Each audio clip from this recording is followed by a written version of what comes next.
We still don't believe it. It just can't be. I keep shaking my head day after day, saying, how can this be? Because our son is the best son in the world. Hello, everyone, and welcome to Deviance, a true crime podcast. My name is Devin, and today we are going to be talking about part 2 of the Ted Bundy case. We covered part 1 in the last episode, so if you haven't listened to that, I advise listening to that part first.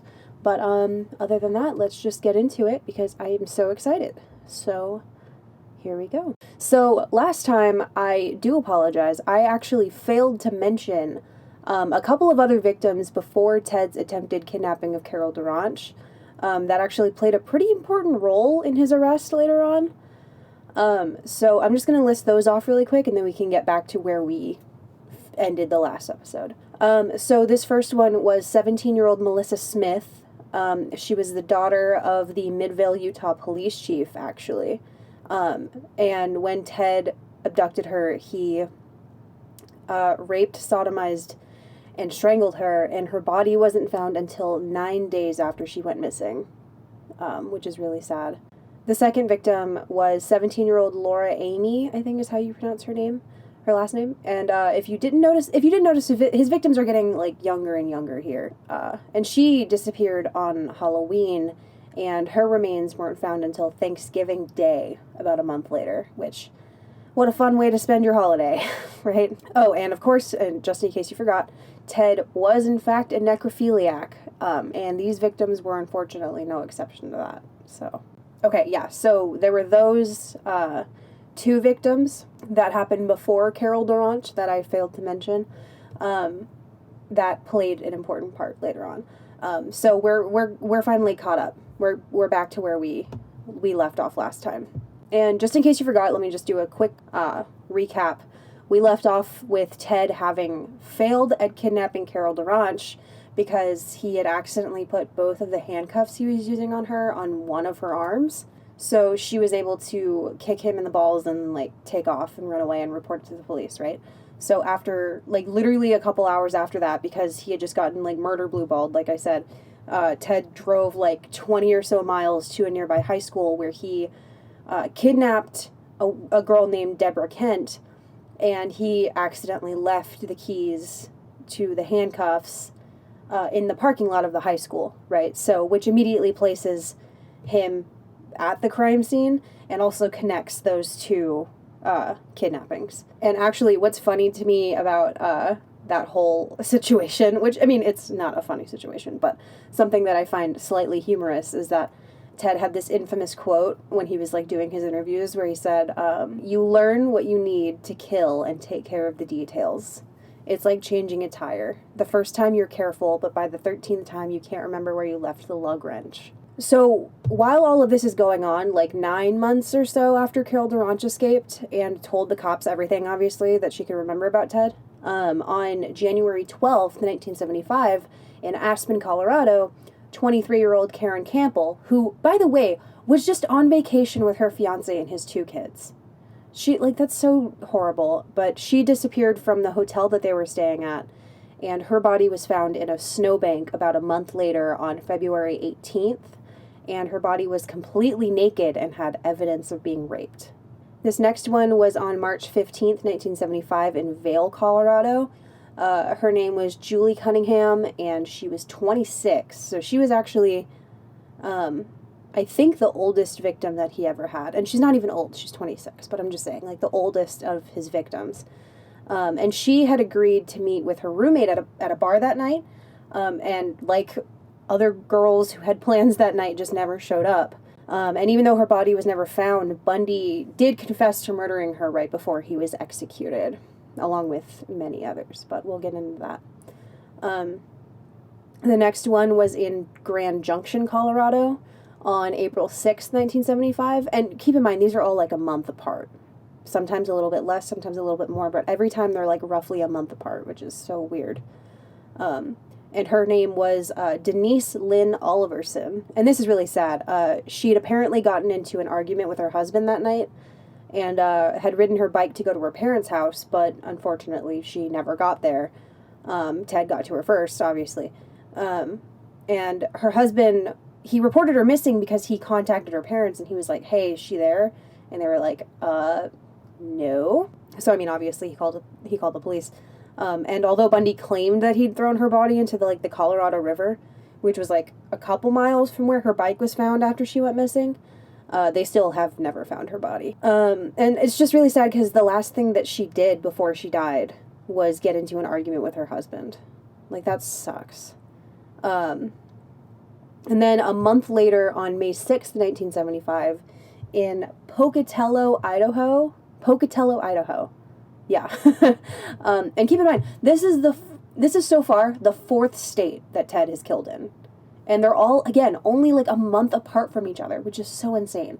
But this next victim, her name was Lynette Dawn Culver, and she was 12 years old.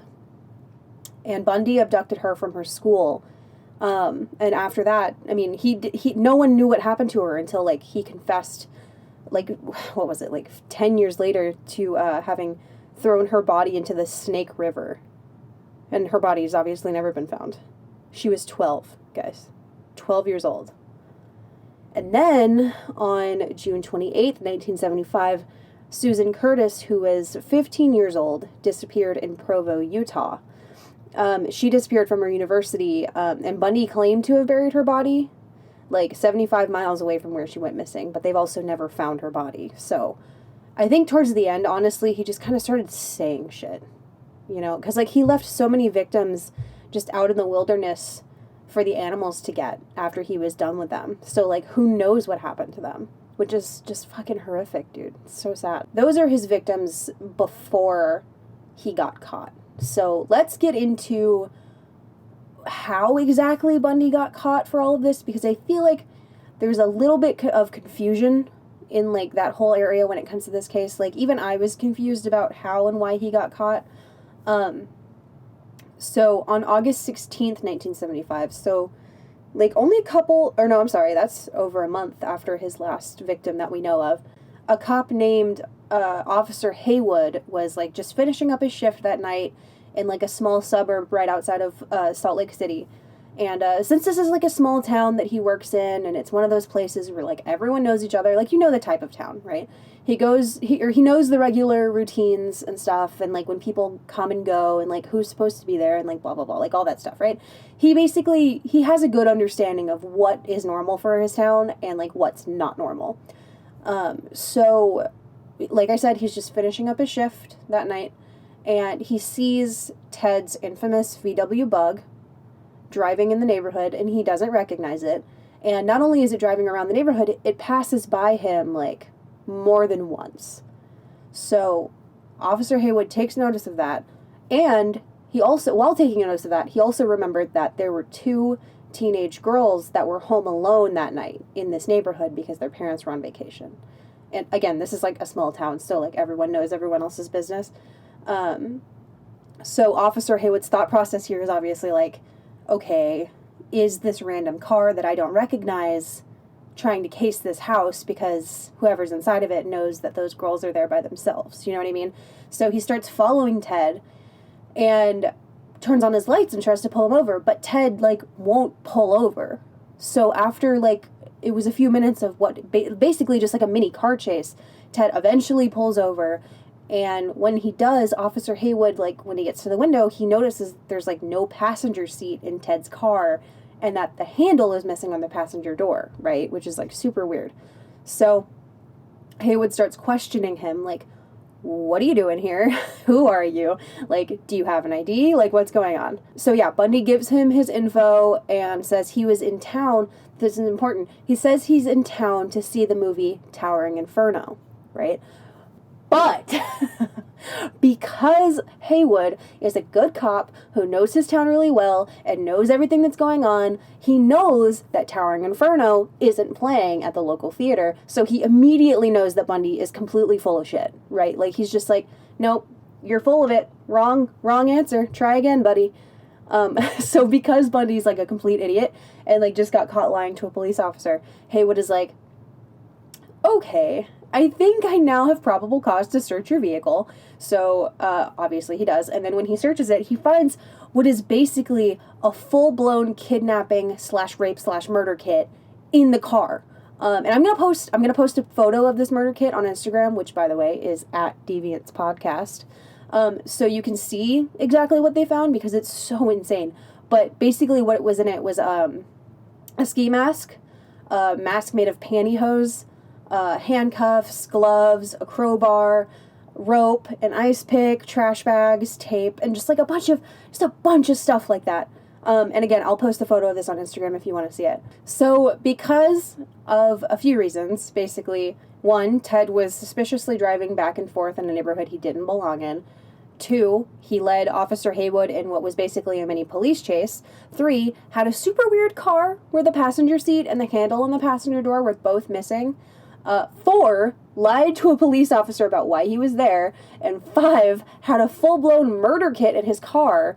Ted was then brought down to the station, and because, like, obviously, where the cops then decided to, like, set up a lineup, because they were like, hey, remember that girl Carol Durant who escaped from a guy who was trying to kidnap her?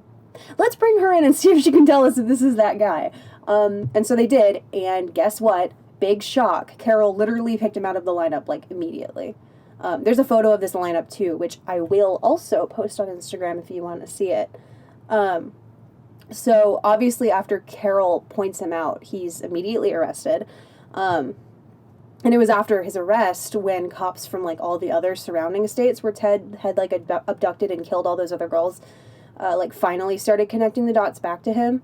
They also interviewed Ted's girlfriend, Liz, who, if you remember, actually called in a tip to the police that her boyfriend, Ted Bundy, matched the description, and the police sketch, that they'd released after the Lake Sammamish murders. And Liz totally exposed Ted when they interviewed her and was like, yeah, he has a hatchet under the passenger seat when the seat is actually there. He has a set of crutches, which he doesn't need because he hasn't broken a bone or a leg or anything like that for as long as I've known him. And he has a bunch of materials to, like, make fake casts with, all of which he has no good reason for having, like, other than the fact that he was a kleptomaniac. But even, like, if you were a kleptomaniac, why would you steal, like, fake cat? I don't know, whatever.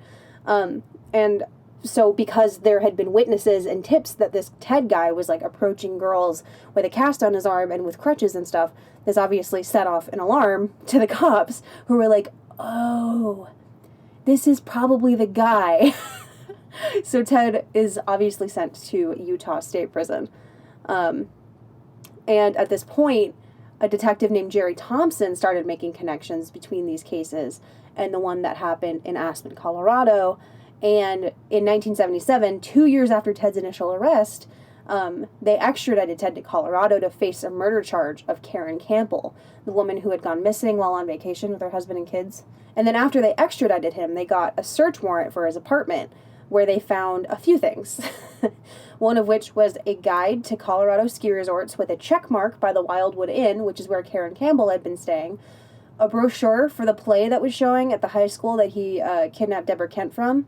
And apparently, according to Ted, when searching his apartment, the police completely missed, like, an entire box of Polaroids of his victims that he had been keeping in, like, a closet or something. Which, who knows if that's true. They never found it, but whatever. They also found credit card receipts that literally put Bundy in the same area at the same time as Karen when she went missing.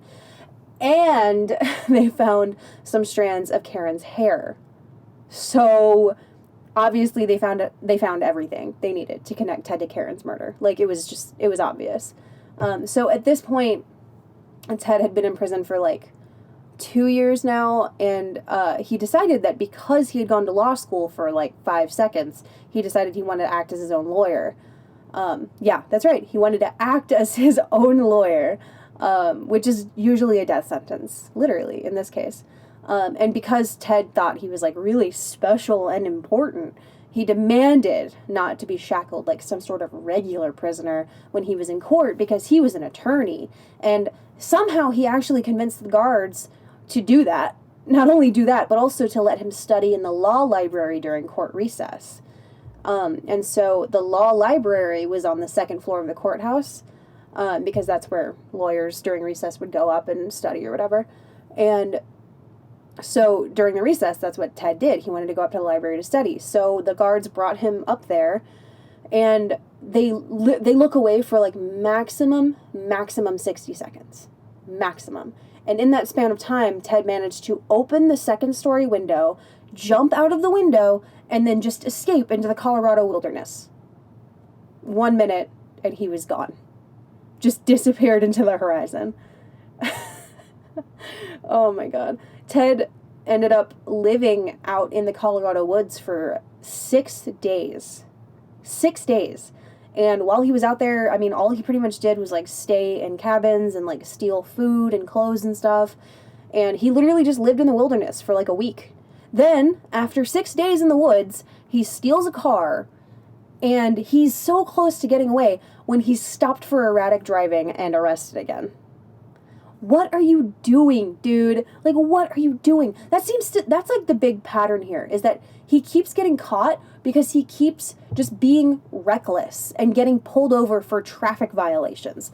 Like, dude, if you weren't speeding or driving recklessly or whatever, you probably could have gotten away. I'm not saying I wanted him to get away. I'm glad that he got caught. I'm just saying, like, if you're a serial killer, maybe don't run a stop sign. Maybe don't drive erratically if you're trying to escape from prison. That's just, like, rule number 1. I don't know, whatever. But anyway, there's actually a photo of him after he got caught that I'll post on Instagram as well, where he just looks like a homeless guy. And it's actually kind of funny, considering it was literally only 6 days that he was in the woods, and he already looked like he'd been living on the street for, like, 10 years. So after Bundy was arrested again, he was put in another prison in Colorado. And after 7 months of being in that prison, he managed to get a hacksaw blade from another inmate, and he also had over $500 that had been, like, sent to him by some of those weird serial killer groupie pen pal women that were, like, obsessed with him because they thought he was so good looking. And I just want to say, imagine being one of those serial killer groupies back in, like, the 70s who, like, sent Ted Bundy money that, like, helped him escape. I just want to say, how do you live with yourself knowing that you sent Ted Bundy money while he was in prison that he then used to get across state lines to the other side of the country, where he proceeded to continue murdering innocent women thanks to your contribution?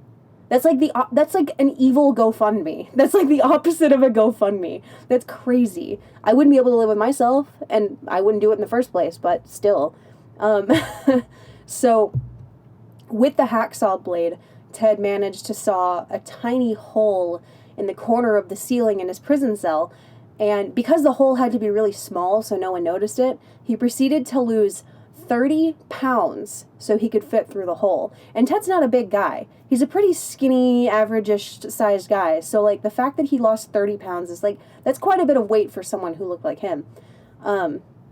He also, over the course of, like, several weeks, started sleeping in later and later. So he would kind of train the guards to, like, check on him and, like, bring him his food later and later in the day. So that when he did finally escape, he would have more time before anyone would figure out that he was gone. Which is brilliant. I mean, despicable, but brilliant. And so when the actual time for the escape came, he waited until the holiday break to escape, because he knew there wouldn't be as many guards around, obviously. And he actually practiced the escape several times, where he would go through the hole that he made, crawl around through the pipes to figure out how to get out, and then come back into his cell before anyone noticed that he was gone. And even though other inmates reported hearing someone, like, crawling around in the ceiling and shit, the guards just didn't listen, and were like, yeah, whatever, you're just an inmate, I'm not gonna listen to you. So no one ever looked into it. They were just like, whatever. Like, dude, yikes. Big yikes to all of the guards that are ever put in charge of Ted Bundy. So, like I said, he waited for the holiday break, and on New Year's Eve, Ted crawled through the hole, crawled through the pipes, found an exit point, and then just dropped down, and he was in the head jailer's apartment. You're just in the head jailer's apartment, which for some reason is attached to the prison. I don't know. I didn't know people that's like one of those things where it's like, oh, I think the teacher lives at the school because she's my teacher. You know that thing that you believe when you're a kid about teachers, like, living at the school? That's, like, how this feels. Like, I didn't know that prison guards lived at the jail. I thought they, like, would go home. It's, like, the opposite of the teacher thing. But anyway, the head jailer wasn't even there that night because he was out celebrating New Year's Eve. And Ted, like, used this opportunity to, like, steal some of the guards' clothes, like, just his regular street clothes. And then he just walked out the front door. Just walked out the front door. No one said anything. No one stopped him. And because there were so few guards that night, no one even noticed that he was gone until the next morning. So, I mean, think about how far you can get from where you are right now in a whole day. Like, a whole day, a whole 24 hours. Think about how far you can get from where you are right now. Like, just imagine the panic that ensued after they realized he was gone. Like, a flight to Europe from where I am, Austin, Texas, is, like, less than 20 hours. So, technically, he could have immediately gotten on a plane to Europe, and then we would have just never seen him again, probably. But, anyway, after he escaped, he went to Chicago first. And remember, he's in Colorado. He escaped and went to Chicago, took a train to Michigan, and then once he was in Michigan, he stole a car, drove to Atlanta, where he then took a bus to Florida. And once he got to Florida, he made his way to Tallahassee, where he then decided that he was just going to retire from murdering people. He was just going to be a normal guy or whatever. But because he didn't have any identification, he couldn't find a job or anything because he was using a fake name. And again, no ID, no work documents or anything like that, so you can't get a job. Like, you can use a fake ID to, like, go get drunk at a bar or whatever, but you can't use a fake ID to, like, get a job. You know, you need, like, a social security card and, like, all that kind of shit. You need, like, actual legal government documents, but he didn't have any of that. And his fake name, by the way, was Chris Hagen. So, there's that. And so, because things weren't going as planned for Ted, he kind of started to lose his mind just a little bit. And also, I mean, it is Florida, so that's not very surprising. Florida does make people a little bit crazy. And so by posing as a grad student under the name Chris Hagen, like I said, he moved into a boarding house on Florida State University campus where, I mean, that was the only place that that would let him in, you know. And while he was there, he also attended lectures at the university, even though he wasn't enrolled in the school or anything, because technically you can do that. You can just sit in on college lectures, which is, like, super weird. I don't know, but... and while Ted was in Florida, he tried to, like, again, retire, but he just couldn't do it. He literally lasted 1 week in Florida before the infamous Chi Omega murders happened. So, on January 15th, 1978, Ted goes out clubbing, and he's trying to pick up these young college girls. It is apparently being super creepy about it. So the girls he's approaching are like, no thanks. Because at this point, Ted is 31 years old. So he looks a little out of place trying to pick up, like, 18-year-old girls. You know, he doesn't have, like, that same youthful look that he did before. You know what I mean? So because he's never been really rejected, like, he's not used to being rejected, he gets super angry. And because he's basically addicted to killing women at this point, he decides that because it's not working out at the bar, he's going to go next door to the Chi Omega sorority house, because he'd gone by there earlier and noticed that there was an unlocked door. So Ted waited for all the sorority girls to go to sleep. It was like 3 a.m. at this point. It was the middle of the night. He picked up a log from outside, went into the house, and then just absolutely lost his mind. His first victim was 21-year-old Margaret Bowman. Her skull was completely caved in to the point where part of her brain was exposed. And he had taken a nylon stocking, wrapped it around her throat, and pulled it with so much force that it nearly broke her neck. Next was 20-year-old Lisa Levy. Her nipple had been almost completely torn off. Her collarbone was broken, and she had been strangled. Also, a hairspray bottle had been forced inside of her, and, slightly fun, but not so fun fact, a bite mark that Bundy left on her butt, like on her butt cheek, was actually one of the main pieces of evidence used against him in court that actually got him convicted. Because we'll get into this more later, but they made like a mold of his teeth when he was caught again, which allowed them to compare like the weird, unique bite marks that were left on Lisa. But yeah, so obviously not a good thing that she was murdered and like that he did that to her body, but like ultimately it is what helped get him caught or convicted rather. And can I just mention that it takes an incredible amount of force to break someone's collarbone.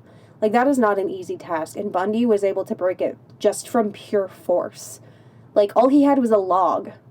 That's so terrifying. So the next one was 21-year-old Karen Chandler, and she was actually, even though she was attacked in a similar way as the other girls, she actually survived. She had a fractured skull, she had a broken jaw, and he had knocked out several of her teeth. And the police found her, like, stumbling around in the hallway, like, completely delirious and confused. Like, she had no idea what was going on. Because, again, it was, like, 3 a.m., and she was woken up from her sleep, like, by being beaten, you know?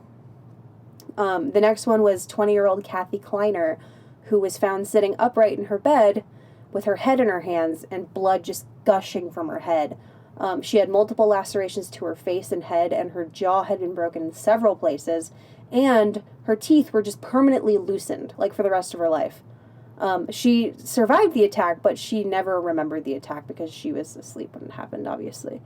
All of these happened, like all of these attacks, like all three, or what is it, four, five attacks, maybe? I don't know. They all happened within 15 minutes of each other. And although there were like 30 other people in the house, none of them heard any of this going on. So after that, Ted leaves the sorority house with like the log in his hand, and while he was leaving, a girl who was returning to the house saw him coming out with a log in his hand.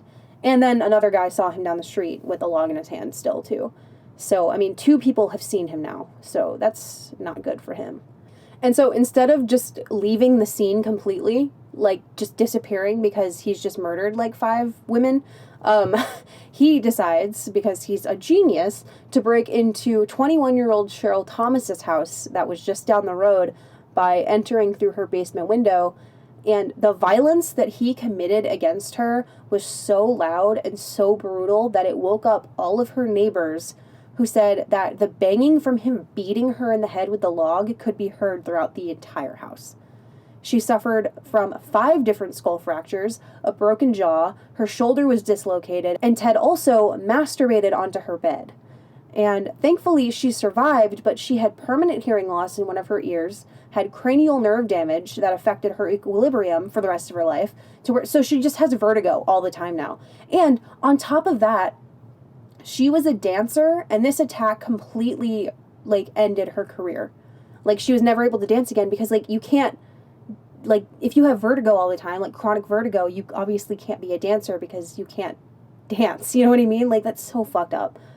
So, after that, Ted went back to the boarding house where he was staying, and according to the people who spoke to him after he got back, Ted had kind of, like, lost his mind, I guess. They said it was, quote, literally like speaking to a beast. I mean, remember that all of this happened in one night, which is so crazy to me. Then a little less than a month later, on February 9th, about 100 miles from where the Chi Omega murders happened, another 12-year-old girl named Kimberly Leach was in gym class at school when she asked her teacher if she could just go get her bag from, like, the last class or whatever because she'd forgotten it, or, like, the cafeteria or something. And so while she was gone getting her purse, she was seen by people being led away from the school by a, quote, irate man. And apparently, I mean, I get that it was the 70s, but apparently no one thought anything of this. Like, just no one was like, oh, that's kind of weird, because no one reported anything about it. Like, no one said anything. I guess they just thought it was, like, her father or something. But, like, again, it was the 70s, so I kind of understand that, like, things were different back then. But someone witnessed a child being led away from the school into the woods by an irate man. And even if it was her dad, that doesn't send off any red flags? I don't know. That's just always been really weird to me. But once her actual father found out that she didn't go to any of her other classes that day, she just kind of disappeared, and that they thought that he was the one who removed her from school, that he, like, freaked the fuck out, obviously, called the police, And unfortunately, her body wasn't found until 2 months later, and it was in a pig pen 40 miles away from the school, and she had been sexually assaulted and strangled. And 12-year-old Kimberly was Ted's last victim as far as we know. So because he'd come in contact with and then been identified to the police by a lot of people the night of the Chi Omega murders, he was arrested again after stealing a VW Bug and trying to drive up to Alabama. Sorry, I almost said Atlanta. Alabama. But he was stopped by a cop on the way there, and when the cop discovers the car is stolen, he tells Bundy that he's under arrest because the car's stolen, obviously. And then Bundy kicks the cop's legs out from underneath him, takes off running away from him, and then the cop fires a warning shot, right? But Bundy pretends like he's shot, and then the cop finally catches up with him and, like, tackles him or whatever. Like, this is such a weird... You don't hear about arrests going like this anymore, you know? The cop, like, immediately shoots the guy, and then it's over. But, like, this was, like, a whole thing. So they both struggled over the cop's gun, but the officer was finally able to take him down and, like, handcuff him. And in the stolen car, they find 3 of the murdered co-ed's IDs, and as they're transporting Bundy to jail, Bundy apparently said to the cop, "I wish you would have killed me," which is really interesting. And that was actually something they used against him later on in court. So after he was arrested, they didn't even realize that they had Ted Bundy, because he just told the cop that his name was Chris Hagen. They didn't realize who he was until they brought him in, and they were like, holy shit, this is the most wanted man in America right now. And so after he was arrested and they figured out who he was, the trial began, and it was actually the first nationally televised trial in the United States. And personally, when I watched the footage of the courtroom, like during the trial, with like the judge being super friendly to Ted and like the members of the public laughing at Ted's jokes, it makes me feel really uncomfortable, because like even though Ted did end up getting convicted, it still felt like no one was really taking what happened to these girls seriously. You know, like everyone was laughing and cutting up, and like people were like handling Bundy with like kid gloves, kind of. I don't know. That's just my 2 cents, but whatever. You can interpret it however you'd like. There were, however, a few moments when the judge called Ted on his bullshit. One of which was when Ted was like complaining to the judge about like the conditions that he was having to endure at the prison or whatever. Because again, Bundy thinks he's super important and like doesn't want to be treated like a prisoner, even though he's now escaped from prison twice. So obviously he's going to be treated like a fucking prisoner, even if you are acting as your own attorney. But anyway, the judge just kind of like goes off on him about him like pointing his finger at him. And I'll play the audio clip now. Ted is the one like, he's like shaking his finger at the judge, and the judge like freaks out. Mr. Bundy? Yes, the court wants to talk to you, man. Come up to the bar here. I'm going to tell you something, young man, and I want to tell you clearly and unequivocally so you understand. This court is not going to follow your schedule. Since I have been in Dade County, I have been allowed... Don't shake your finger at me, young man. Don't shake your finger at me, young man. So if you're interested in seeing more footage from the courtroom, I'm pretty sure you can find most of it on YouTube, but you can also watch the Ted Bundy tapes on Netflix, because they like really focus on like the courtroom proceedings and stuff like that. It's just a really good documentary, which I'm sure you've seen it if you're interested in Ted Bundy. But like I mentioned before, the bite mark that he left on Lisa Levy ended up playing like a major role in getting him convicted. But what I find really interesting about that is that there's actually a big debate now on whether or not bite mark analysis even has any scientific validity. And like honestly, if Ted's trial were happening today, he may have walked free, because the prosecution relied so heavily on bite mark evidence in order to get Ted convicted. Because again, this was before DNA really, so you know. But even if they didn't have the bite mark evidence, there were a few other things that happened that led to the jury finding him guilty, so like maybe he wouldn't have walked free. But anyway, for example, because Ted was still acting as his own attorney, he was allowed to cross-examine the witnesses that were brought onto the stand. And yes, that means he was face-to-face with the woman that he had attempted to murder by beating them with a log. But while he was cross-examining them, he kept trying to make them repeat what happened that night, like over and over again. And then he just wouldn't follow up with anything. Like, he would just make them repeat everything, and then that was the end. He would like go sit down. It actually got to the point where the prosecution had to eventually, like, object on the grounds of what he was doing wasn't achieving anything. He was just making them repeat themselves. Like, there was no point. It kind of made everyone feel gross, because it became clear that he was just making these girls repeat what had happened that night so he could get some sort of sick satisfaction out of hearing them talk about it, you know? And he ended up doing the exact same thing to one of the responding officers to the Chi Omega murders when he was on the witness stand as well. And again, after Ted would make them repeat themselves over and over again, he wouldn't even follow up with anything.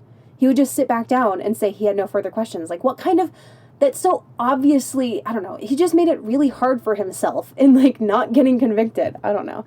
Again, I'm not saying he shouldn't have been convicted. He obviously should. I'm just saying he made some really stupid decisions for someone who was trying to not get convicted. Anyway, while he was in prison and, like, during the trial, Ted reconnected with a woman that he dated before all of this happened, who was named Carol Ann Boone, who he actually ended up marrying in the courtroom during the trial while she was on the witness stand acting as a character witness for him. The only reason this worked was because of some, like, weird law in Florida where if you say the words exactly right in front of a judge in a courtroom, you are then legally married in the state of Florida. And so that's what they did. And it was such a ridiculous attempt at getting pity of, like, the pity of the jury, basically. And on top of that, while he was in prison, Carol actually ended up getting pregnant because they... even though they didn't allow conjugal visits, people thought, like, oh, he probably, like, paid off a prison guard or something to, like, let them have a conjugal visit. But another theory is that Carol brought him, like, a condom and, like, kept it in her mouth and then, like, kissed it into his mouth, you know? And then when he gave it back to her, it had semen in it, and he, like, kissed it back to her into her mouth. Ugh! That's so gross. Ugh! That's disgusting. But anyway, Ted had a daughter with her because she got pregnant while he was locked up and said that it was his kid. So Ted actually has a daughter out there in the world who's, like, probably in her 30s now, because this is in the early 80s. So, I mean, it's not like she's super old. She's, like, in her 30s. And no one knows where she is or anything. But, yeah, she's out there because, you know, after Ted and Carol got divorced because, like, well, they got divorced because Ted admitted to doing everything and Carol believed that he was innocent. So after he admitted to everything, she divorced him and, like, changed their daughter's name. So no one knows who she is or where she is or anything like that. I wonder if she knows. She has to know, right? They had to eventually tell her. But so obviously the jury ended up finding Ted guilty of all charges and they sent him to the electric chair. But after the jury read the verdict, the judge actually gave Ted, like, this weird speech about how it was, like, a shame that Ted didn't become a lawyer so that they could have worked together or something. I don't know. I'll play the audio clip now. Take care of yourself, young man. Thank you. I say that to you sincerely. Take care of yourself. It's a tragedy for this court to see. It's such a total waste, I think, of humanity that I've experienced in this court. You're a bright young man. If you made a good lawyer, I'd love to have you practice in front of me, but you went another way, partner. Ted Bundy was sentenced to death in 1978 and stayed on death row for roughly 10 years before he was executed in 1989. And it wasn't until a few days before his execution where he started blaming all of his crimes on hardcore porn. Basically, he said that, like, his consumption of porn started out kind of normal, like how everyone watches porn or whatever, but then it just started escalating and escalating to the point where eventually he just started wanting to actually act out these fantasies. And listen, all I'm saying is a lot of people have bad childhoods, a lot of people go through bad breakups, and a lot of people watch hardcore porn, but that doesn't turn them into the kind of monster that beats women to death, shoves things inside their vaginas after they're dead, cuts their heads off, and then has sex with their dead bodies in the woods. That's all I'm saying. Not everyone does that just because they went through some bad shit, okay? Anyway, while Ted was on death row, he did a series of interviews with, like, the FBI's behavioral science unit, where he details all of his killings and his reasons why he did certain things.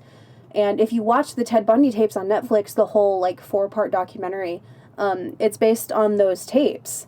And so if you're ever interested in hearing them, you should definitely watch the documentary, which I'm sure you probably already have. But I'm going to play a few clips here that I thought were the most interesting.